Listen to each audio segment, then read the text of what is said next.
청소 하나 제대로 못해요? 더러워 죽겠네, 진짜! 바닥에 묻은 반찬 국물을 닦으려 고개를 숙인 그 순간이었어요. 머리가 돌아갈 정도로 오른쪽 뺨에 불덩이가 떨어졌죠. 평생 누구한테도 맞아본 적 없던 제가 이른이 넘어 처음 맞은 딱이었어요. 그 소리가 얼마나 컸는지 로비에 있던 모든 소리가 멈춘 것 같았습니다. 젊은 여자는 마치 팔이라도 쫓듯 저를 내려다봤어요. 그 여자의 매니큐어 발린 손톱이 제 낡은 고무장갑과 대비되어 더 선명하게 보였죠. 고무장갑 낀 손에서 물걸레가 툭 하고 떨어졌고 제 가슴에 달린 낡은 이름표가 흔들렸어요. 김연아, 청소 담당이라고 적힌 그 푸른 명찰이 한평생을 대신해서 말하고 있더군요. 사람들이 다 봤어요. 관리실 아저씨도, 맞은편 카페 알바도, 택배원도요. 근데 다들 모른 척 했어요. 어떤 사람은 일부러 고개를 돌리기까지 했죠.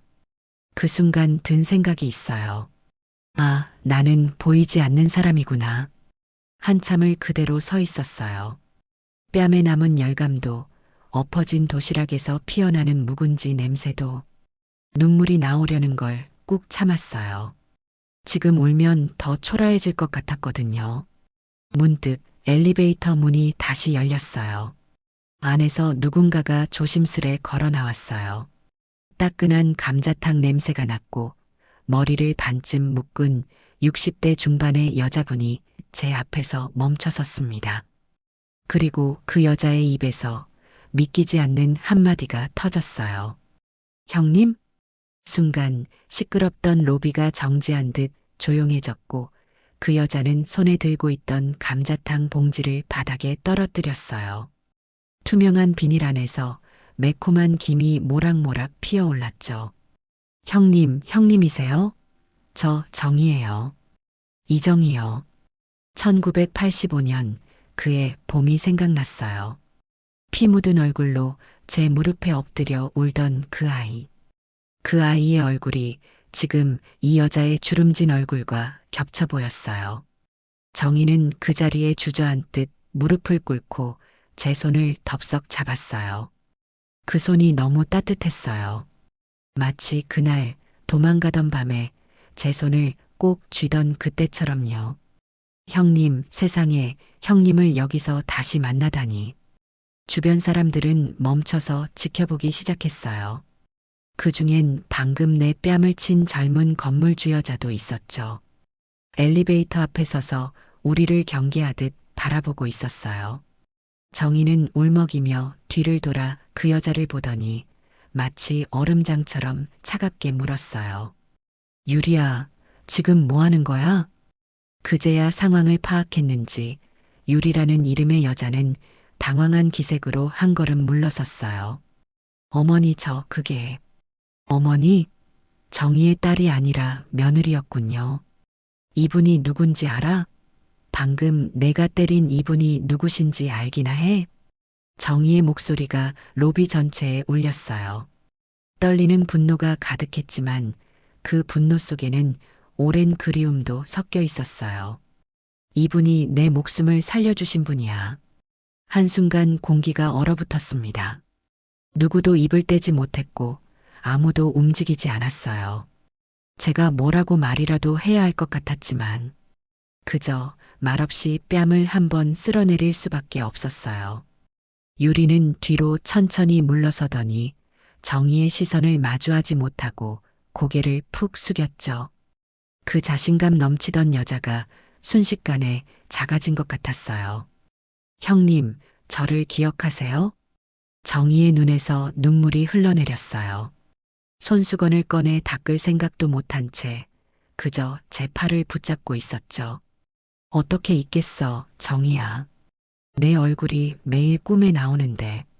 그 말에 정희는 완전히 무너져 내리듯 엉엉 울기 시작했어요.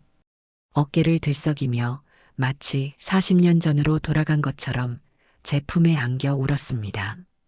형님, 그날 밤 형님이 아니었으면 전 지금 이 세상 사람이 아니었어요.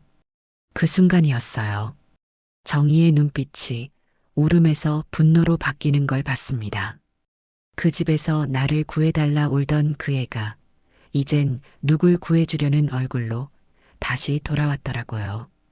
유리야, 너 지금까지 순한 얼굴로 싹싹하던 내 며느리가 맞니? 내가 방금 이분한테 한 짓이 뭐야? 유리의 얼굴에서 핏기가 싹 가셨어요. 이제야 뭔가 크게 잘못됐다는 걸 깨달은 듯 했죠. 정희가 제 손을 꼭 잡고 울기 시작한 순간 로비에 있던 모든 소리가 멈춘 것 같았어요.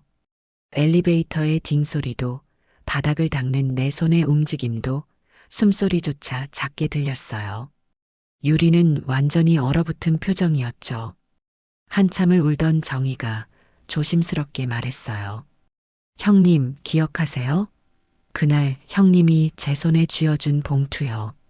거기 든 돈이 제 인생을 바꿨어요. 그 말에 심장이 내려앉았어요. 아무 말도 못하고 난 그저 정희의 손만 가만히 덥석 쥐었어요.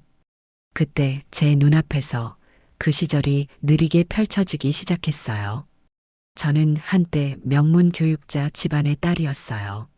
아버지는 중학교 교장이셨고 어머니는 피아노 학원을 운영하셨죠. 수원의 작은 도시에서 우리 집은 꽤 알려진 집안이었어요. 동네 사람들이 김 교장 선생님 따님이라며 반갑게 인사하던 시절이 있었죠. 제가 20살 되던 해인 1972년 대학교 입학을 앞두고 있었어요.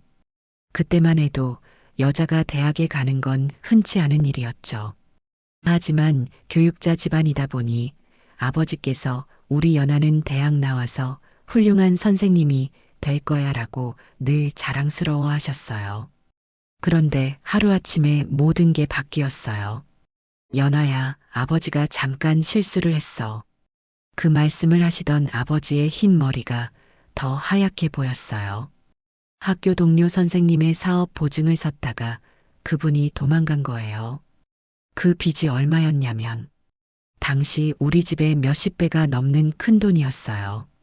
지금으로 치면 아마 몇십억은 됐을 거예요. 하루아침에 저희 집 대문에는 빨간 딱지가 붙었고 어머니는 쓰러지셨어요.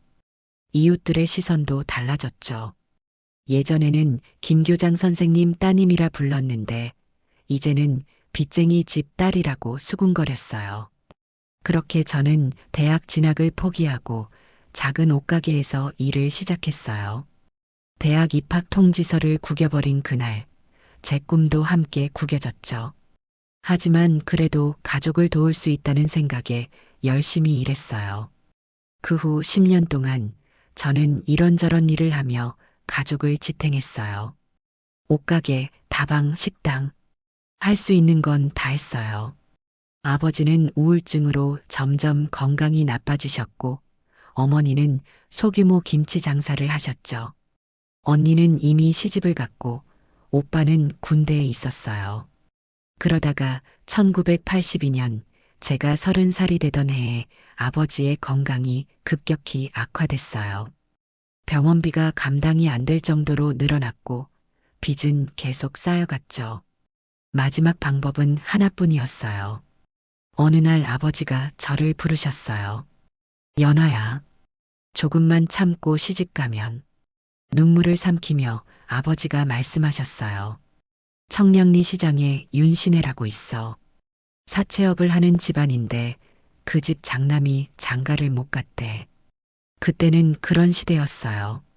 딸이 집안을 구하기 위해 자신을 희생하는 게 당연하게 여겨지던 시절이었죠. 괜찮아요, 아버지, 제가 갈게요.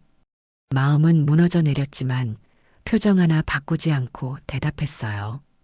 겨울이 지나고 봄이 오던 1982년, 제가 30살이 되던 해에 청량리 이자쟁이 집안으로 시집갔어요. 지금 젊은 사람들은 상상도 못할 일이겠지만 그때는 신랑 얼굴도 제대로 못 보고 시집가는 경우가 많았어요. 저도 신랑 사진 한 장만 보고 결혼했죠. 혼례식 날 족두리를 쓰고 연지곤지 찍던 제 모습이 아직도 선해요. 어머니는 저를 안고 한참을 우셨고 아버지는 제 손을 잡고 계속 고개만 숙이셨어요. 연아야, 미안하다. 정말 미안하다. 그때 아버지 모습이 지금도 잊히지 않아요.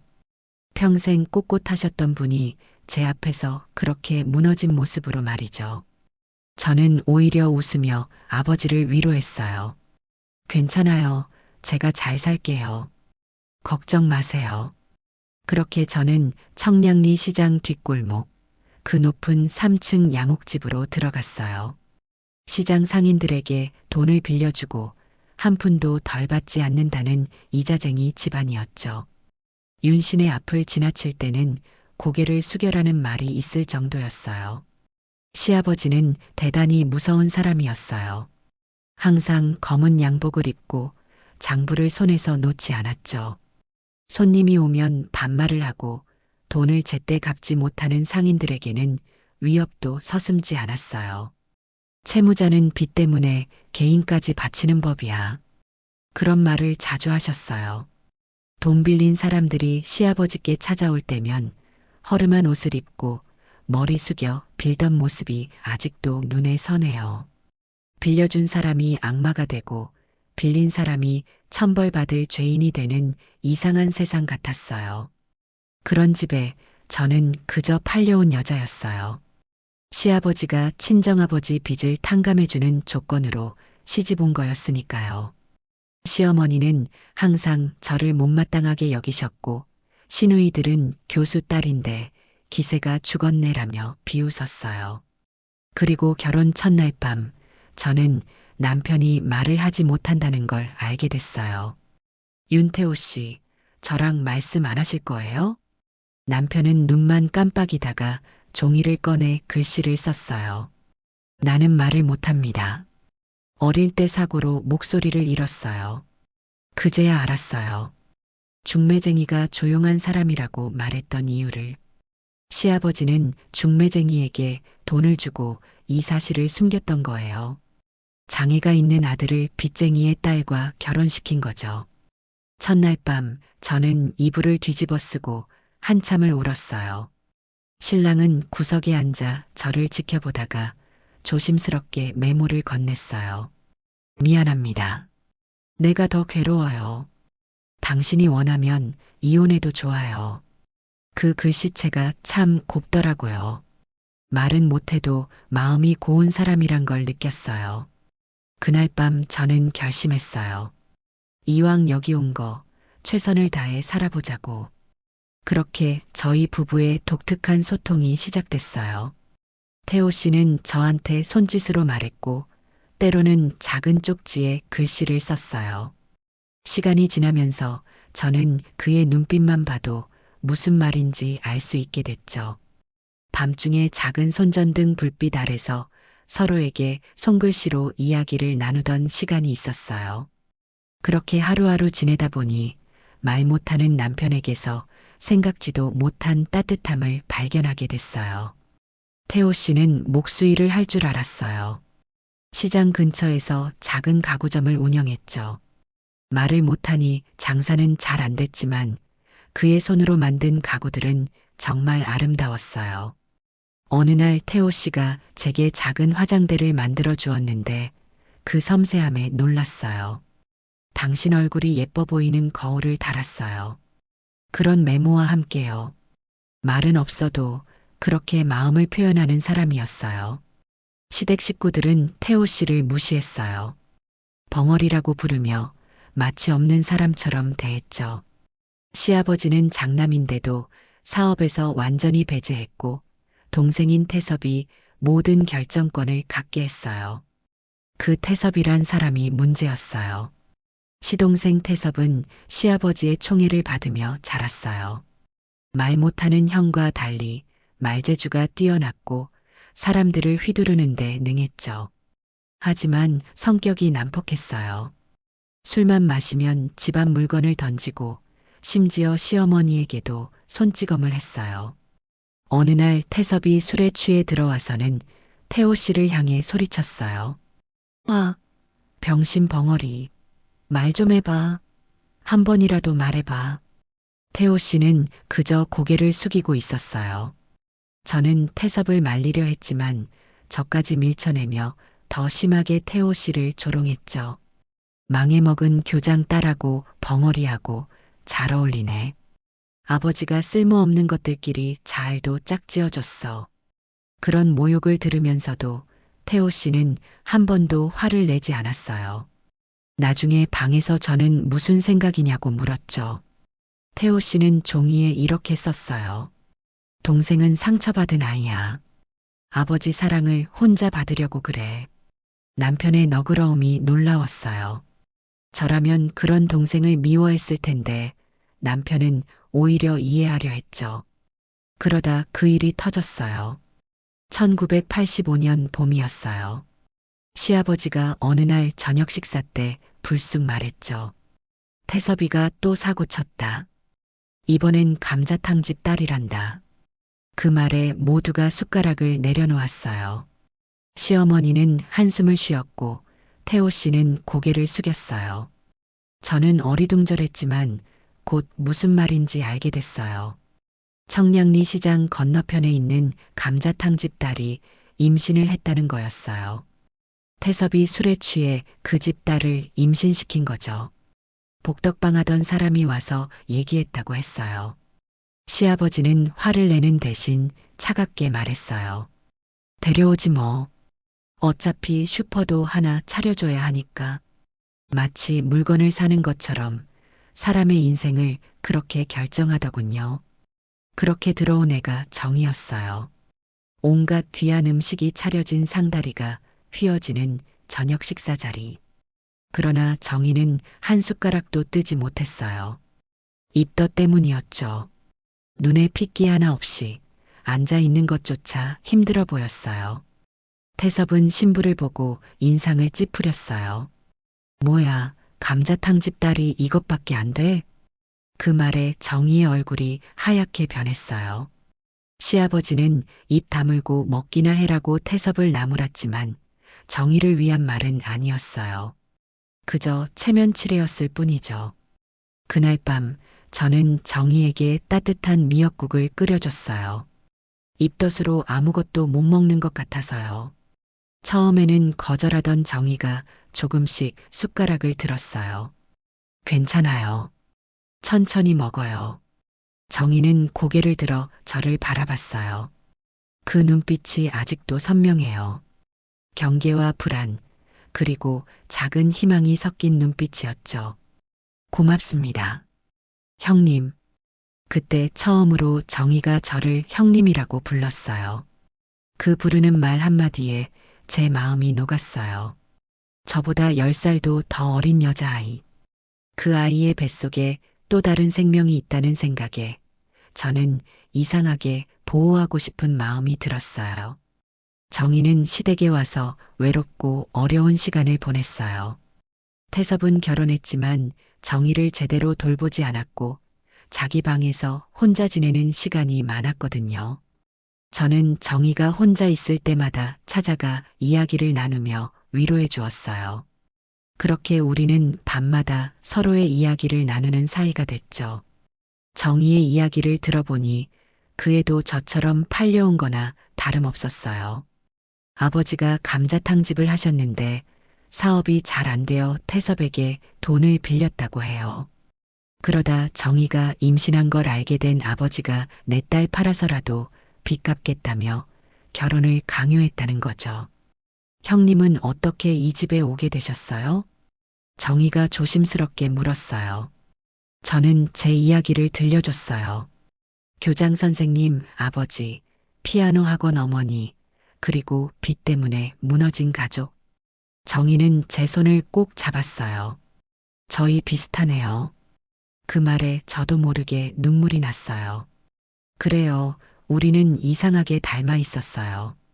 다른 시대, 다른 상황이었다면 우리는 같은 꿈을 꾸는 친구가 되었을지도 모르는데 이렇게 이자쟁이 집안의 며느리로 만난 거죠. 그날부터 저는 정희를 진짜 동생처럼 생각했어요. 아침 일찍 일어나 정희가 먹기 좋은 음식을 준비했고 태섭이 괴롭힐 때마다 소리 없이 정희를 보호했죠. 태호 씨도 정희에게 친절했어요. 가끔 작은 나무 인형을 깎아 선물했는데 나중에 아기를 위한 거라고 쪽지를 건네주곤 했죠. 하지만 그런 평화는 오래가지 않았어요. 태섭의 폭력은 날이 갈수록 심해졌으니까요. 몇 달이 지나 정희의 배가 불러오자 태섭은 더 거칠어졌어요. 너 때문에 내가 결혼했다며 정희를 미워했죠. 술만 마시면 소리를 지르고 때로는 손찌검도 했어요. 어느 날 밤 부엌에서 설거지하던 정희에게 태섭이 소주병을 던졌어요. 다행히 빗나갔지만 그 상황을 본 제 심장이 요동쳤어요. 임신한 자기 아내에게 어떻게 이럴 수 있을까요? 그때 제가 앞으로 나섰어요. 도련님, 그만해. 임신한 사람한테 어떻게 그래? 태섭이 비웃으며 말했어요. 형수, 이런 건 부부 사이 일이야. 참견마. 그 말에 저는 더 단호하게 말했어요. 아니, 사람이 사람한테 이러면 안 돼. 임신한 여자를 이렇게 괴롭히면 나중에 복도 못 받아. 태섭은 저를 향해 걸어왔어요. 그 순간 태호 씨가 태섭의 팔을 잡았죠. 말은 못해도 눈빛으로 경고하는 것 같았어요. 태섭은 형을 밀치고 방으로 들어가 버렸어요. 그날 밤 정희는 제 손을 꼭 잡고 속삭였어요. 형님, 저 무서워요. 이 집에서 이 아이를 지킬 수 있을까요? 저는 그 아이의 등을 토닥이며 말했어요. 걱정 마, 내가 있잖아. 우리가 지켜줄게. 그 말을 하면서도 제 마음속에는 불안감이 커져가고 있었어요. 과연 우리가 그 아이를 지킬 수 있을까? 이 이자쟁이 집안에서 시간이 흐를수록 태섭의 폭력은 더 심해졌어요. 정희의 배가 불러올수록 그의 짜증도 커져갔죠. 폭력이 점점 일상이 되어가던 어느 날이었어요. 정희는 그때 임신 7개월이었어요. 추운 겨울이었는데 태섭이 새벽에 술에 취해 들어왔어요. 문을 발로 차고 들어오더니 정희를 끌고 나갔죠. 야, 일어나. 서방이 안 왔는데 자고 있어? 밥 차려. 아직 새벽 3시였어요. 정희는 겨우 일어나 부엌으로 갔고 저도 몰래 따라 나섰어요. 정희가 쌀을 씻고 있는데 태섭이 뒤에서 머리채를 잡았어요. 너 때문에 내 인생 엉망이 됐어. 누가 널 데려오래? 누가? 그 순간 저는 참을 수 없었어요. 부엌으로 달려가 태섭의 손을 떼어냈죠. 그만해. 뱃속에 아이가 있는 사람한테 이러면 안 돼. 태섭은 저를 밀쳐냈어요. 그러곤 손가락으로 정희의 이마를 콕콕 찔렀죠. 이 여자, 이 집에 들어온 것부터가 실수야. 감자탕이나 팔지, 뭐하러 여기 와서. 정희는 그저 고개를 숙인 채 눈물만 흘렸어요. 그 모습이 너무 애처로워 보였어요. 17에 20살 청년의 아이를 임신하고 돈 때문에 팔려와 이런 취급을 받는 아이. 저와 너무나 닮은 운명이었죠. 그날 밤 정희는 우리 방에 숨어와서 훌쩍거렸어요. 태호 씨도 안타까운 눈빛으로 정희를 바라봤죠. 남편은 종이에 이렇게 썼어요. 동생이 미안하다고 했니? 저는 고개를 저었어요. 마음이 아팠지만 태호 씨 역시 이 상황을 바꿀 힘이 없었죠. 이 집에서 진짜 힘을 가진 사람은 시아버지와 태섭뿐이었으니까요. 정희는 시간이 갈수록 야위어 갔어요. 임신 중인데도 체중이 늘지 않고 오히려 줄었어요.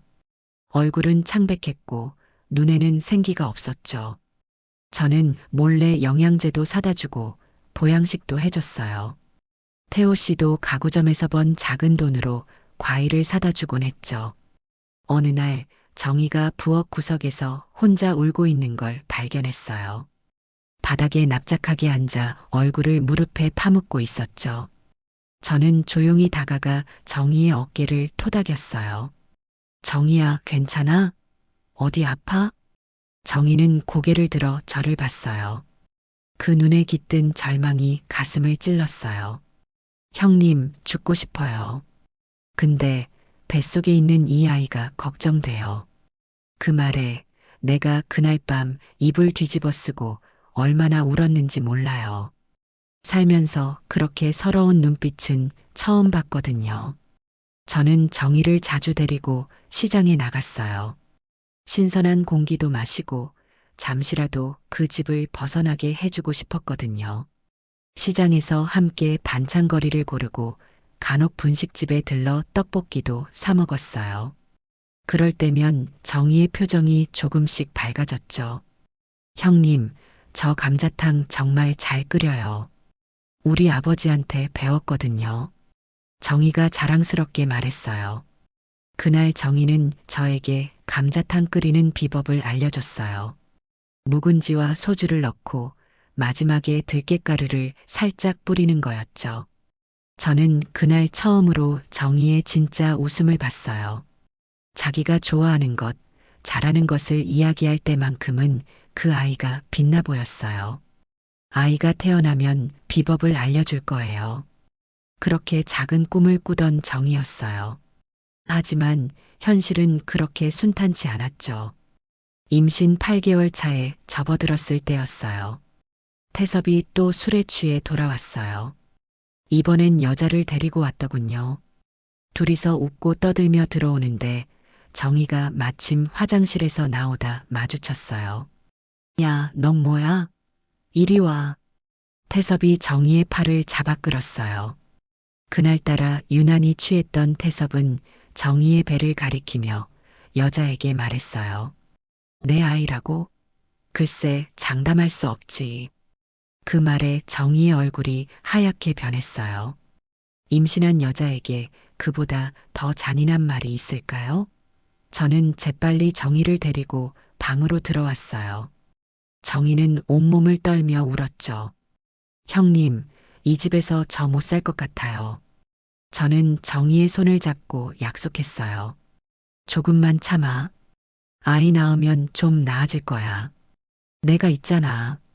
하지만 그날 밤 최악의 일이 벌어졌어요. 새벽 2시쯤 태섭이 방문을 발로 차고 들어왔어요. 여자는 이미 보내고 혼자 더 마셨는지 더 취해 있었죠. 정희를 깨워 소리쳤어요. 와, 일어나. 그 애가 진짜 내 애 맞아? 정희는 겁에 질려 이불 속으로 들어갔어요. 저는 태섭을 말렸지만 그는 저를 밀쳐내고 정희의 이불을 확 걷어냈어요. 대답해. 내 애 맞냐고.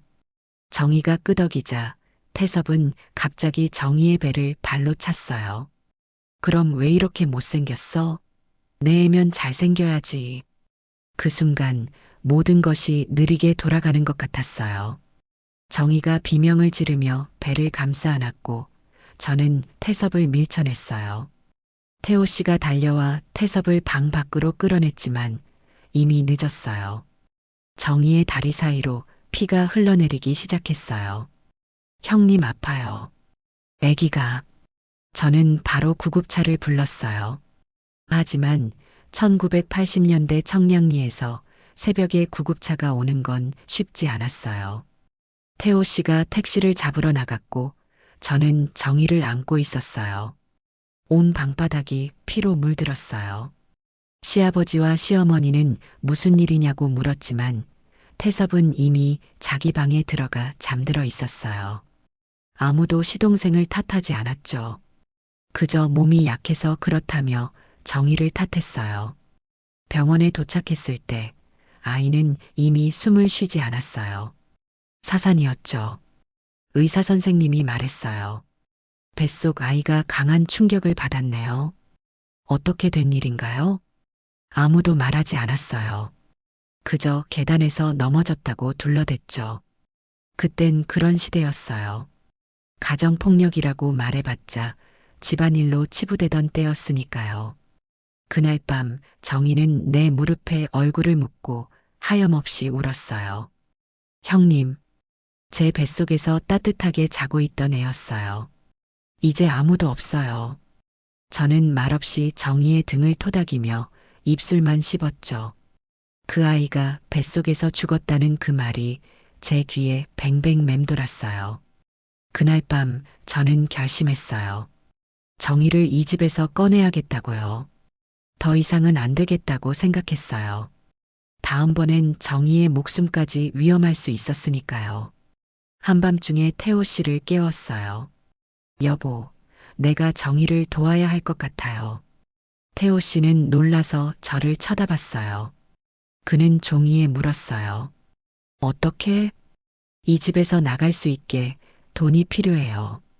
태호 씨는 잠시 생각하더니 그의 작은 저금통을 꺼냈어요. 가구점에서 번 돈을 몰래 모아둔 것이었죠. 하지만 그건 도망치기에 턱없이 부족했어요. 그때 생각난 게 있었어요.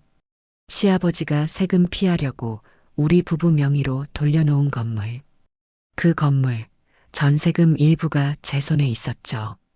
시장 근처에 있는 작은 상가였어요. 시아버지는 그 건물 명의만 우리 앞으로 해두고 실제 관리와 세입자 계약은 모두 자기가 했어요. 하지만 은행 통장은 제 이름으로 되어 있었죠. 저는 그 통장을 꺼내 보았어요. 전세 보증금 일부가 그대로 있었어요. 남편에게 보여주자 태호 씨는 놀란 눈으로 저를 쳐다봤어요. 그리고 종이에 썼어요. 위험해. 아버지가 알면 큰일 나. 알아요. 하지만 정이 이대로 두면 죽을지도 몰라요. 태호 씨는 고민하는 듯 했어요. 그러다 천천히 고개를 끄덕였죠. 그는 또 다른 종이에 썼어요. 나도 동생이 걱정돼. 재수 씨가 불쌍해. 저희는 그날 밤 계획을 짰어요. 시아버지 몰래 은행에 가서 돈을 인출하고 정희에게 그 돈을 주는 거였어요. 평생 모아온 저희 부부의 돈과 함께요. 다음 날 저는 아침 일찍 은행에 갔어요.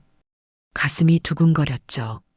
시아버지에게 들키면 어떡하나 싶었지만 정의를 생각하니 용기가 났어요. 은행에서 돈을 찾고 두꺼운 봉투에 넣었어요.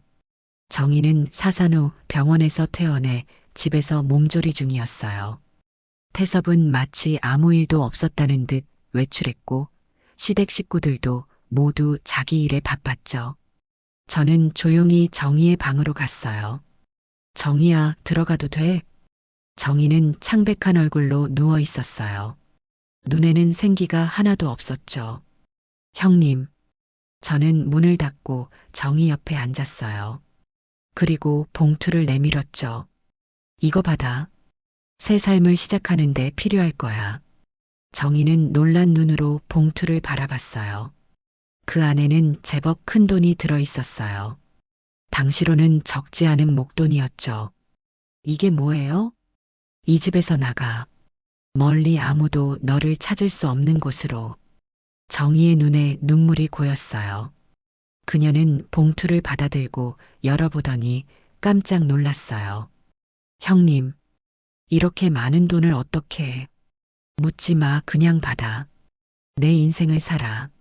정희는 손을 떨며 봉투를 다시 내밀었어요. 안 돼요, 형님. 이건 너무 큰 돈이에요. 형님이 위험해질 거예요. 저는 단호하게 말했어요. 살아, 정희야. 지금 나가 아무도 모르게. 아기가 없어도 넌 살아야 돼. 정희는 손에 든 봉투를 떨리는 눈으로 보더니 입을 막고 소리 죽여 울기 시작했어요. 형님, 저 같은 게 살아서 뭐해요? 이 집에선 다들 죽으라고만 하잖아요. 그러니까 이 집을 떠나야 해. 너는 내 인생을 살아야 해. 정희는 그날 밤 모두가 잠든 후 조용히 집을 나갔어요. 작은 보따리 하나 들고 발소리 하나 없이 사라졌죠. 저는 정희에게 시내버스 정류장까지 가는 길을 알려주고 가장 늦은 버스 시간도 말해줬어요. 그리고 한 가지 당부했죠. 아무에게도 연락하지 마. 새 삶을 시작해. 정희는 떠나기 전 마지막으로 제 손을 꼭 잡았어요. 형님, 제가 살아있는 한 언젠가 꼭 은혜를 갚을게요. 저는 정희를 안아주었어요. 마치 동생을 보내는 것 같았죠. 저보다 10살이나 어린 여자아이, 그런데 이미 인생의 쓴맛을 너무 많이 본 아이. 잘 살아. 건강하게. 그것이 정희와의 마지막 만남이었어요. 그 후로 정희의 소식은 들리지 않았죠. 시아버지는 정희가 도망갔다는 소식에 화를 냈지만 곧 관심을 끊었어요. 태섭은 오히려 좋아했죠. 잘 됐네. 짐 덩어리 하나 사라졌어. 하지만 제 불안감은 커져만 갔어요. 전세금을 빼낸 것이 언젠가는 들통날 텐데 그때는 어떻게 될까? 그리고 예상대로 몇 달 후 모든 것이 드러났어요. 시아버지가 그 건물을 팔려고 하면서 전세금이 일부 빠져 있다는 사실을 알게 된 거예요. 이게 무슨 소리야? 돈이 왜 이렇게 적어? 시아버지는 은행 통장을 들고 거실로 나왔어요. 저는 가슴이 철렁 내려앉았지만 담담하게 대답했어요. 모르겠어요, 아버님. 하지만 시아버지는 이미 알고 있었나 봐요. 은행에 확인해 보니 제가 돈을 찾아간 기록이 있었던 거죠. 네가 내 돈에 손을 댔어? 그 목소리가 얼마나 무서웠는지 몰라요.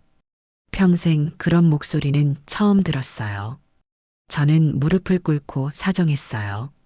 아버님, 제가 잘못했습니다. 하지만 정의가 너무 불쌍해서 시아버지의 손이 제 뺨을 후려쳤어요. 그렇게 세게 맞은 건 처음이었어요. 니깎게 감히 내 돈을 훔쳐? 내 돈을 가져가. 그날 시아버지는 남편에게도 소리쳤어요. 어디 보자. 벙어리한테 장가를 보내더니 돈까지 훔쳐가는구나. 내 돈으로 내 둘째 며느리를 도망치게 하다니. 태호 씨는 아무 말도 못했지만 그 눈빛에는 처음으로 결기가 보였어요. 남편은 종이에 단호하게 썼어요. 우리는 나갑니다. 시아버지는 비웃었어요. 어디 한번 나가봐. 벙어리가 뭘 할 수 있는지 두고 보자. 그렇게 저희는 시댁에서 쫓겨나다시피 집을 나왔어요. 남편과 함께, 그리고 뱃속에 있는 아이와 함께. 그래요. 그때 저는 임신 3개월이었어요. 아무도 몰랐죠. 정의를 도운 그 시기에 저도 새 생명을 품고 있었던 거예요. 하루아침에 저와 남편은 거리에 나앉게 됐어요. 친정에도 갈 수 없었죠. 이미 빚 때문에 무너진 집안이었으니까요. 저희는 남편의 가구점으로 가서 그곳을 임시 거처로 삼았어요. 잠은 작업대 위에서 자고 끼니는 인근 포장마차에서 해결했죠. 그렇게 힘든 시간이 지나고 그의 겨울 태호 씨와 저는 작은 단칸방을 구했어요. 그리고 1986년 봄, 우리 딸 다정이가 태어났어요. 태호 씨는 눈물을 흘리며 딸을 안았어요. 말은 못해도 그 눈에 담긴 사랑을 저는 알 수 있었죠. 그 이후로 저희는 참 많은 고생을 했어요. 태호 씨는 가구점을 계속 운영했지만 장애가 있다는 이유로 사람들이 무시하고 지나갔죠. 저는 이런저런 일을 하며 생계를 이었어요. 식당 설거지, 건물 청소, 가정부 일 할 수 있는 건 다 했어요. 하지만 한 가지 후회하지 않은 것이 있다면 그건 정의를 도운 일이었어요. 가끔 정의가 잘 살고 있을까 궁금했지만 연락할 방법도 없었고 어쩌면 그게 더 안전하다고 생각했어요. 정의는 그렇게 제 기억 속에서 점점 희미해졌어요. 적어도 제가 그렇게 생각했죠. 시선을 들어 현재로 돌아오니 그 여자가, 아니, 정의가 내 앞에서 다시 울고 있는 거예요. 형님, 저 살아냈어요. 그 돈으로 살아냈어요. 그리고 여기가 바로 제 건물이에요. 그때 그 돈으로 시작해서 이젠 제가 건물주가 됐어요. 로비에 있던 모든 사람들의 시선이 우리에게 쏠렸어요. 특히 유리는 어찌할 바를 모르는 표정이었고 공기가 얼어붙는 듯 했어요. 정희는 눈물을 훔치며 천천히 일어나 유리를 향해 걸어갔어요. 그리고 차분한 목소리로 물었죠. 내가 지금 여기 건물주야? 내 앞에서 말해봐. 정희는 말없이 제 손을 놓더니 딱딱한 구두를 신고 며느리 앞으로 천천히 걸어갔어요. 그 걸음이 예전의 정희와는 달랐어요. 힘이 있었죠. 한 발자국마다 이 건물의 주인이라는 자신감이 묻어났어요. 유리야. 처음엔 달래듯 부르더니 눈빛이 서서히 바뀌었어요. 눈물로 뒤덮인 제 붉은 뺨을 본 정희는 다시 유리를 바라봤습니다. 네가 지금 이분을 때렸다고? 유리는 그제야 어색한 미소를 지으며 변명하려 했어요. 아니요, 어머니. 그게 제가 기분이 좀 상해서. 그래서 뺨을 때렸니? 정희의 목소리가 낮아졌어요. 그럴수록 공기가 더 서늘해졌죠. 마치 청량리 시장에서 채무자를 상대하던 시아버지의 그 목소리처럼요. 내가 예전에 내게 뭐라고 했는지 기억나? 정희가 천천히 물었어요. 어머니 덕분에 이렇게 좋은 며느리가 됐다. 건물도 믿고 맡겨만 주세요. 그렇게 말했지? 정희는 아까부터 손에 들고 있던 감자탕 포장봉지를 천천히 로비 테이블 위에 내려놓았어요. 그리고 핸드백에서 서류 한 묶음을 꺼냈습니다. 서류 겉면에는 부동산 증여계약서라고 적혀 있었어요. 이거 원래 오늘 너한테 넘기려던 거야. 유리는 순간 숨을 멈췄어요. 눈이 휘둥그레졌죠. 우리 아들한테도 말 안 했어. 내가 만든 가게, 내가 번 돈, 내가 산 건물이니까 딱 너한테 줄 생각이었거든. 유리의 얼굴이 기대감으로 빛났어요. 그러나 정희의 다음 말이 로비 전체를 무겁게 가라앉혔어요. 근데 못 주겠어. 유리의 입이 벌어졌지만 아무 말도 안 나왔어요. 마치 40년 전 쫓겨나던 날의 제 표정 같았어요. 아이씨, 왜 들켜서는 신경질나? 몇 년 동안 아침 저녁 공들였는데 청소 아줌마 한 대 쳤다고 건물 안 준다고요? 유리의 목소리가 날카로웠어요. 얼굴이 빨개지고 입술도 떨렸죠. 갑자기 손에 쥔 명품 가방의 스트랩을 꼭 쥐더군요. 그 가방 하나가 제가 한 달 청소해서 버는 돈보다 비쌀 거예요. 넌 실격이야. 정희가 그 말을 할 땐 이미 눈에 눈물도 없었어요.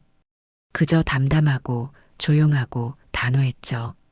40년 전 그 정희와는 완전히 다른 사람이었어요. 이분이 누군 줄 아니? 정희가 저를 가리키며 말했어요. 그 지옥 같은 집에서 내가 살아서 나올 수 있게 만들어준 사람. 정희는 고개를 돌려 절 봤어요. 그리고 제 손을 다시 꼭 잡았습니다. 이분이요. 내가 아이를 못 지켜준 그날 밤 저를 밤새 품에 안고 울어준 분이에요. 그때 안 도와주셨으면 전 이미 죽었겠죠. 제 눈에서도 눈물이 흘러내렸어요. 세월은 참 묘한 것 같아요. 40년이 지나도 그날의 아픔은 그대로인데 이렇게 다시 만나 올 수 있다는 게 어쩌면 이것도 인생의 한 축복인지도 모르겠어요. 정희는 증여 서류를 한 장씩 찍기 시작했어요. 눈 하나 깜빡이지 않고 그 예쁜 손으로 차곡차곡 갈라냈습니다. 공증 도장이 찍힌 종이가 바닥으로 천천히 흩날렸어요. 어머니, 그거 공증 다 받은 거잖아요. 언제 또 절차를 밟게요? 돈도 들고 세금도 또 내고. 유리의 다급한 목소리. 하지만 정희는 모든 종이를 끝까지 찢었어요. 세금이 문제니? 내가 이분의 뺨 때린 걸 보니 내 마음에 뭐가 중요한지 알겠더라. 서류 파편이 바닥에 흩날렸고 유리는 그걸 말리지도 못한 채 그저 멍하니 서 있기만 했어요. 형님, 정희가 고개를 숙였습니다. 어딘가 익숙한 장면이었어요. 그날 밤처럼요. 이 건물 형님께 드릴게요. 그때 그 봉투 제가 이렇게 갖고 싶어요. 그 말에 저는 숨이 멎는 줄 알았어요. 한평생 남의 집, 남의 건물만 청소하던 내가 어떻게 건물주가 된다는 말인지 머리가 하얘졌어요. 정희야, 무슨 소리를 하는 거야? 그때 그 돈, 그건 그냥 내 동생 같아서 살라고 준 거였잖아. 그래요. 그렇게 살아봤더니 살만하더라고요. 그리고 살았으니 갚아야죠. 사람답게 정의의 눈에서 눈물이 흘러내렸어요. 이번엔 감사의 눈물이었죠. 제가 감자탕집에서 일하다가 조그만 가게를 차렸어요. 그때 형님이 준 돈으로요. 그게 지금은 체인점이 됐고 여기까지 왔어요. 정희는 무릎을 꿇었어요. 로비 바닥에 그 비싼 옷을 입은 채로요.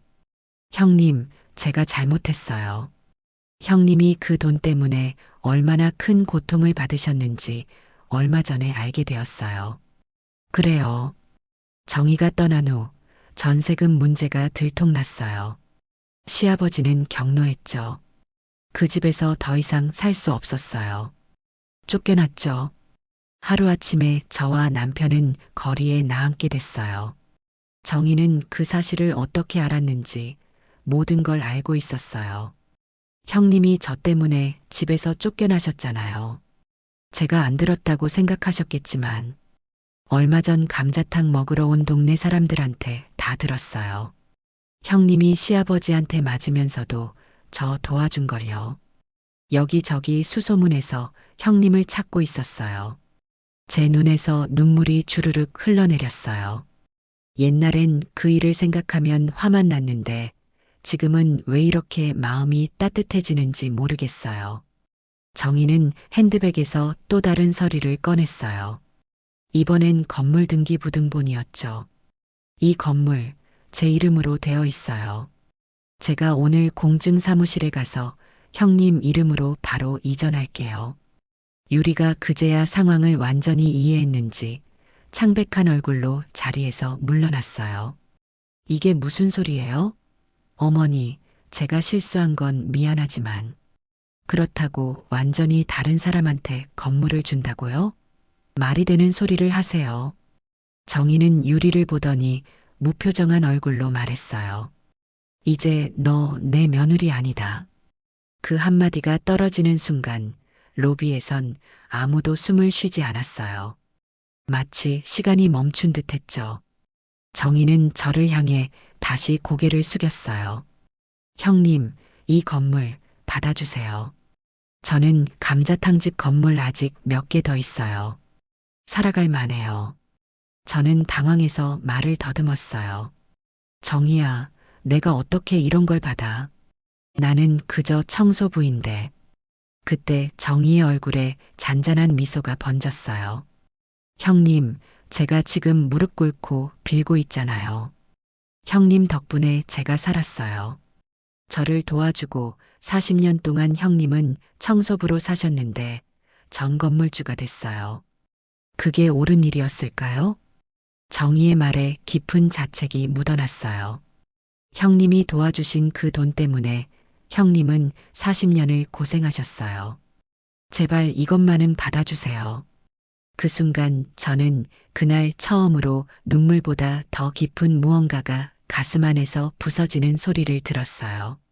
아마도 그건 오랜 세월 쌓아온 서러움이었을까요? 아니면 작은 선행이 결국 돌아온다는 감사였을까요? 주변에 있던 사람들은 숨죽여 이 장면을 지켜보고 있었어요. 어쩌면 그들의 삶 속에서도 이런 순간이 있었을지 모르겠어요. 작은 친절이 큰 사랑으로 돌아오는 순간, 혹은 오랜 세월 잊고 있던 은혜가 갑자기 눈앞에 나타나는 순간 말이에요. 여러분의 인생에도 그런 순간이 있었나요? 혹은 언젠가 그런 순간이 찾아오길 바라고 계신가요? 유리는 고개를 푹 숙인 채 엘리베이터 쪽으로 물러났어요. 그 당당하던 발걸음이 온데간데 없이 사라졌죠. 정희와 저는 40년 만에 다시 손을 맞잡은 채 그 자리에 앉아 있었습니다. 그날 밤 정희는 제 손을 놓지 않았어요. 공증사무실에서 모든 절차를 마친 후였지만 아직도 믿기지 않았죠. 제가 김연아가 건물주가 된 거예요. 같이 가요, 형님. 오늘은 제가 저녁 차릴게요. 그렇게 저는 정희를 따라갔어요. 그곳은 건물 2층, 깔끔한 작은 주방이 딸린 원룸이었죠. 정희가 가끔 출장 올 때 쓰는 숙소라고 했어요.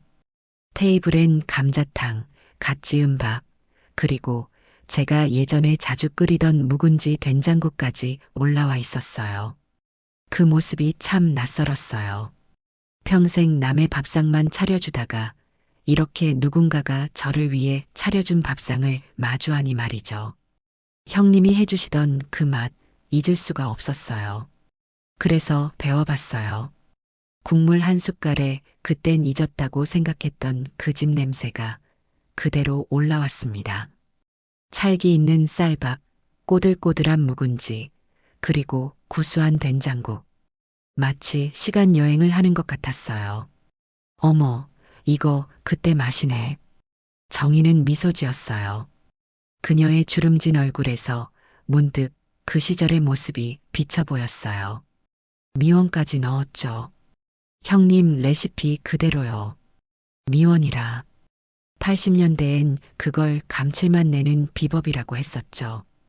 요즘 젊은 사람들은 모르겠지만 그때는 그런 게 최고의 비법이었어요. 식사를 마치고 정희가 작은 철제 상자를 열었어요. 안엔 오래된 서류들이 담겨 있었죠. 건물 등기부 등본, 변호사 도장, 그리고 낡은 사진 한 장. 이건 1985년 정희가 도망가기 한 달 전 찍은 사진이었어요. 제가 정희 옆에 서서 찍은 흑백 사진. 이거 어떻게 갖고 있었어? 형님, 저 도망갈 때 꼭 챙겨간 거예요. 제 지갑 속에 40년 동안 있었어요. 세상에 딱 하나뿐인 제 보물이었거든요. 그 말에 목이 메었어요. 세월이 얼마나 흘렀는지. 형님, 이 건물, 형님이 운영해 주세요. 정희의 진심 어린 목소리에도 저는 고개를 저었어요. 내가 뭘 해? 나 청소부 일만 해봤어, 정희야. 정희는 제 손등을 꼭 감싸쥐었어요. 그 손이 예전에는 보드라웠는데 이제는 저만큼이나 주름지고 거칠어져 있었어요. 저 2번 죽을 뻔했어요.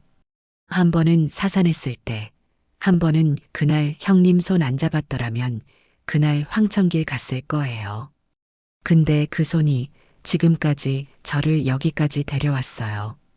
그럼 그 손이 만든 삶, 이제 제가 돌려드려야죠. 정희는 한참을 더 이야기했어요. 도망친 후의 삶이 얼마나 힘들었는지, 어떻게 살아왔는지. 처음엔 정말 무서웠어요. 그 사람이 찾아올까봐. 하지만 형님이 준 돈으로 작은 방 하나 얻고 남의 식당에서 일하다가 감자탕 장사를 시작했죠. 음식은 잘했으니까요. 그런데 이혼은 어떻게 했어? 그 시절에 정희는 깊은 한숨을 내쉬었어요. 법원에서 공시송달이라는 절차를 밟았어요. 남편이 도장을 찍어주지 않고 어디 숨어 있어서 법원 게시판에 이혼 서류가 붙었다는 공고를 내고 일정 기간이 지나면 이혼이 성립되는 방법이었죠. 그때는 여자 혼자 이혼하기가 얼마나 어려웠는지 몰라요. 하지만 어떻게든 새 삶을 시작해야 했으니까요. 정희의 이야기는 계속됐어요. 형님, 제 아들 승현이는 제가 입양한 아이예요. 저는 놀라서 정희를 바라봤어요. 입양? 정희는 고개를 끄덕였어요. 네. 감자탕집이 조금 자리를 잡았을 때였어요. 한 고객이 아기를 안고 와서 밥을 먹는데 너무 힘들어 보이더라고요. 알고 보니 그 아이는 친척의 아이였는데 부모가 사고로 돌아가셔서 고아가 됐다고 해요. 그런데 그 고객도 형편이 어려워 아이를 고아원에 보내러 가는 길이라더군요. 정희의 눈에 눈물이 맺혔어요. 그 아이를 보는 순간 제 뱃속에서 잃은 아이가 생각났어요. 그리고 생각했죠.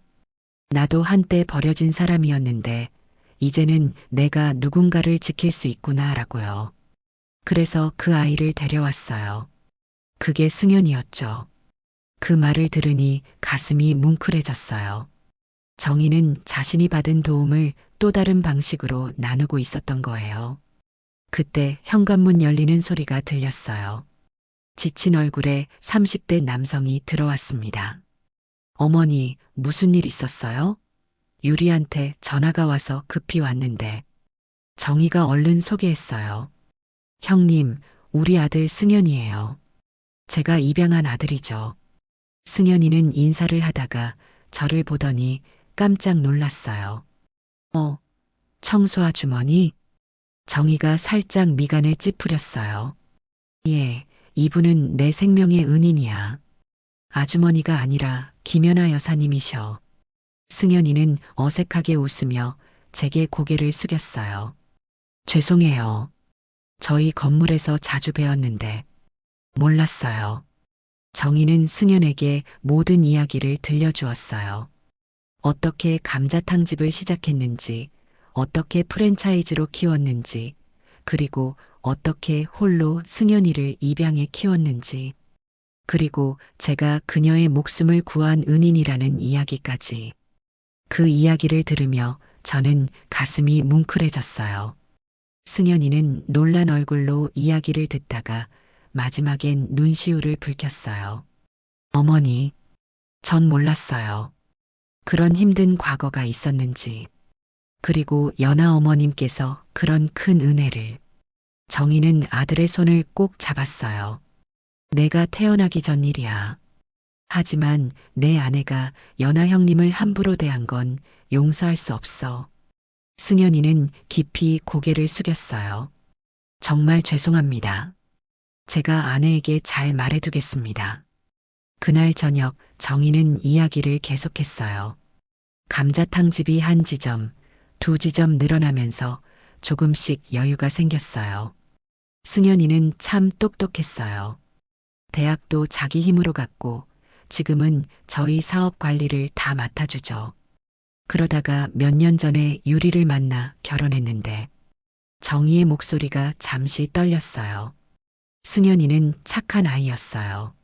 하지만 유리는 저희 과거를 모르니까 돈만 보고 접근한 것 같아요. 건물 증여 서류에 도장 찍으려 했는데 오늘 이런 일이 생기다니. 정희의 이야기를 들으며 저는 그 세월 동안 우리가 얼마나 다른 길을 걸어왔는지 생각했어요. 저는 청소부로 허리 굽혀 살았고 정희는 사업가가 되었지만 우리 둘 다 삶에 맞서 싸운 여자들이었죠. 형님, 이제 우리 함께 살아볼까요? 남은 인생. 정희의 제안에 저는 눈물이 났어요. 저와 남편, 딸 다정이는 그동안 얼마나 고되게 살았는지. 이제 이런 행복이 찾아올 줄이야. 다음 날 저는 남편에게 전화를 걸었어요. 우리는 시댁에서 쫓겨난 후에도 함께 살았지만 결국 경제적인 어려움 때문에 헤어져야 했거든요. 남편은 지방으로 내려갔고 저는 서울에서 청소 일을 하며 다정이를 키웠죠.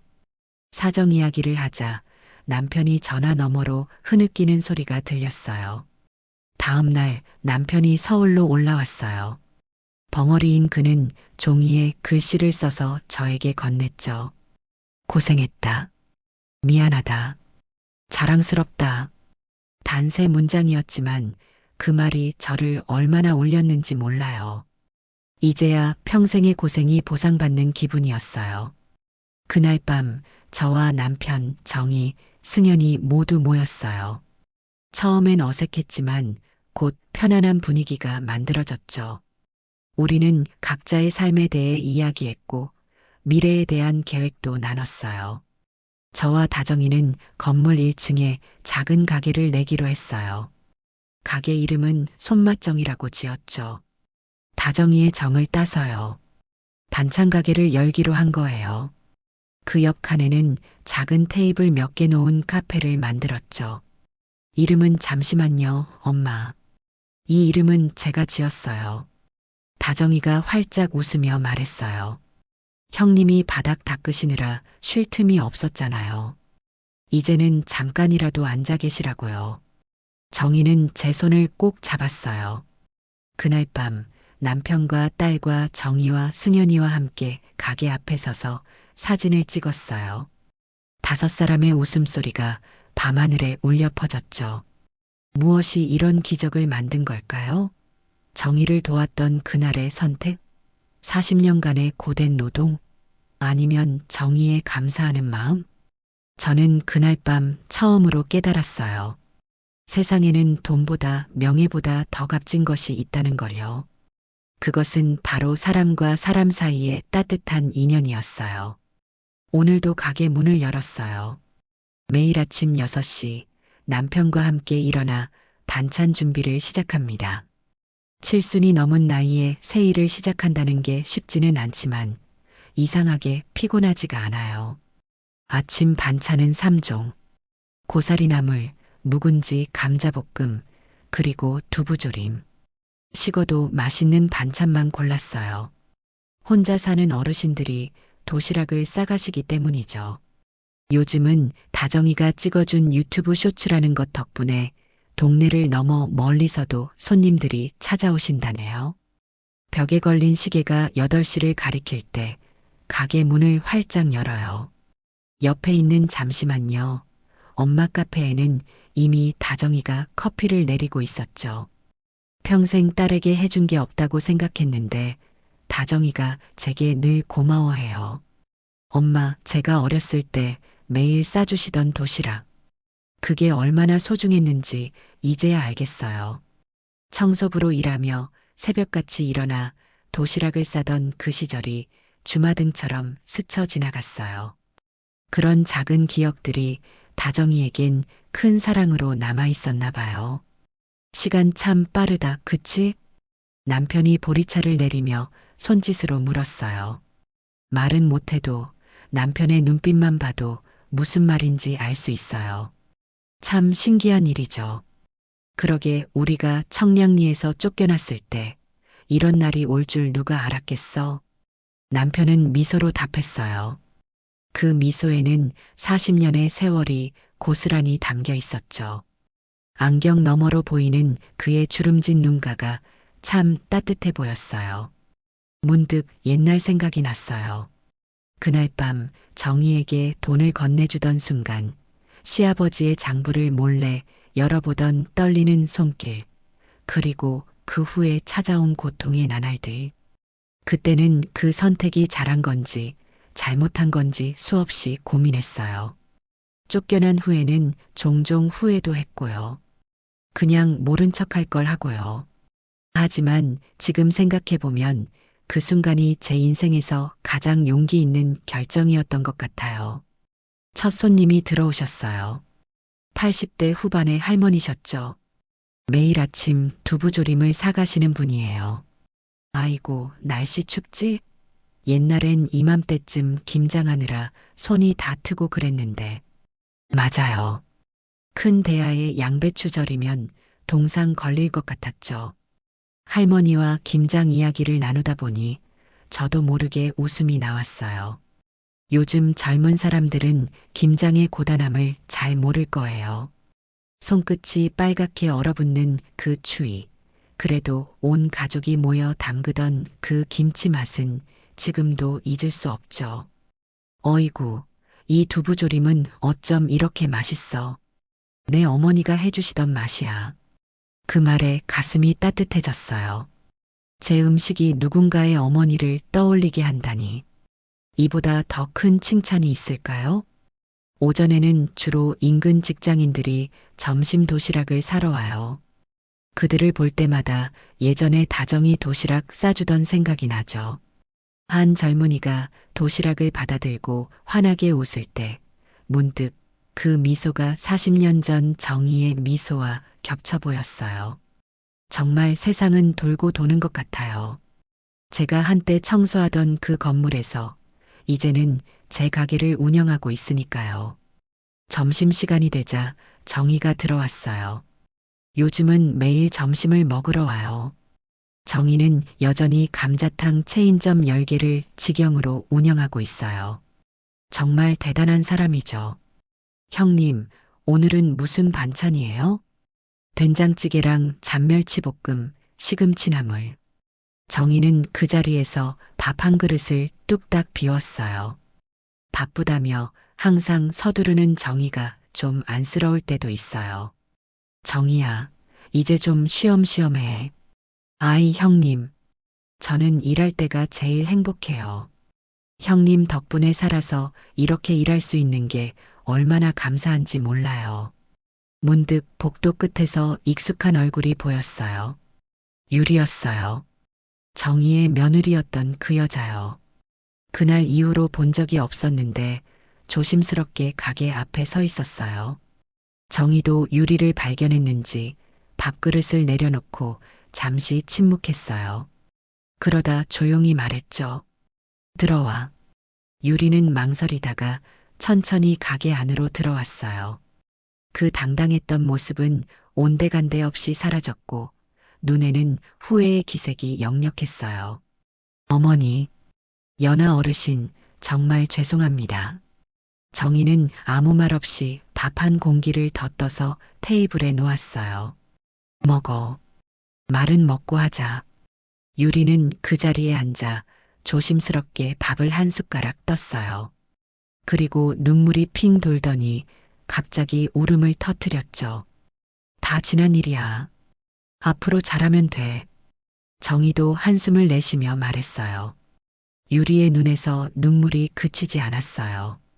아마 그동안 많이 후회했던 모양이에요. 오늘도 저는 일찍 일어나 반찬을 준비합니다. 새벽에 묵은지를 씻고 감자를 깎으며 생각했어요. 이 음식이 누군가의 하루를 조금이라도 따뜻하게 해줄 수 있다면 그것만으로도 제 하루는 의미가 있는 거라고요. 마지막 손님이 떠나고 가게 문을 닫으며 생각했어요. 인생이란 참 묘한 것이라고요. 때로는 최악의 선택처럼 보이는 것이 결국에는 최선의 길이 되기도 하고 가장 깊은 상처가 가장 큰 축복으로 바뀌기도 하는 것이니까요. 지나가는 버스를 바라보며 미소 지었어요. 그 버스에도 누군가는 힘든 하루를 마치고 집으로 돌아가는 중일 테고 또 누군가는 새로운 시작을 향해 가는 중일 거예요. 모두가 저마다의 이야기를 안고 살아가는 거죠. 오늘 밤엔 정희와 함께 지하철을 타고 청량리에 가기로 했어요. 40년 만에 처음으로요. 그곳에서 무슨 생각이 들지, 어떤 감정이 올라올지는 모르겠지만, 이제는 두렵지 않아요. 삶이란 끝없이 이어지는 여정이니까요. 처음에는 아픔이었던 기억도 시간이 지나면 소중한 추억이 되기도 해요. 제 인생의 가장 고통스러운 결정이 가장 큰 축복으로 돌아왔듯이요. 퇴근길에 만난 청소부 아주머니께 제가 오늘의 반찬을 작은 도시락에 담아드렸어요. 그분의 놀란 표정이 아직도 눈에 선해요. 왜 저한테?